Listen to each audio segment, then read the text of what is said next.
වත්මන් රජය කිසිදු මැතිවරණයකට මුහුණ දීමට නොහැකි තරම් දේශපාලනිකව පිරිහී ඇති බවත් අවම වශයෙන් සමුපකාර ඡන්දයක් පවා ජයග්‍රහණය කිරීමට ඔවුන්ට ශක්තියක් නොමැති බවත් හිටපු අමාත්‍ය ජොස්ටන් ප්‍රනාන්දු පවසා සිටී.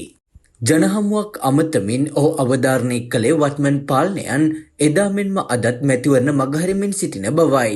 2015 යහපාලන රජයේ ප්‍රධාන කොටස්කරුවෙකු වූ අරුණ කුමාර දිසානායක මහතා එදා අරලියගහ මන්දිරයේ ඉදිරිපස දොරින් ගිය බවත් එදා මෙන්ම අදත් ඔවුන් මැතිවරණ කල්දැමීමේ ප්‍රතිපත්තියක් අනුගමනය කරන බවත් ඔහු සඳහන් කළා. කුරුණෑගල දිස්ත්‍රික්කයේ සමූපකාර ඡන්ද පවා පැවැත්වීමට රජය බිහි ඇති බවත් මියගිය සමාජිකයන් ඉවත් කළ ඡන්දය පවත්වන ලෙස ඉල්ලමින් අධිකරණය හමුවට යාමට පවා ඔවුන්ට සිදු ඇති බවත් වත්මන් රජයේ පිරිහීම කෙතරම් දෙයත් ඔවුන්ට දැන් කිසිදු ප්‍රජාතන්ත්‍රවාදී මැතිවරණයකට මුහුණ දීමේ හැකියාවක් නොමැති බව වැඩිදුරටත් අදහස් දක්වමින් ජොස්ටන් ප්‍රනාන්දු පවසා සිටී.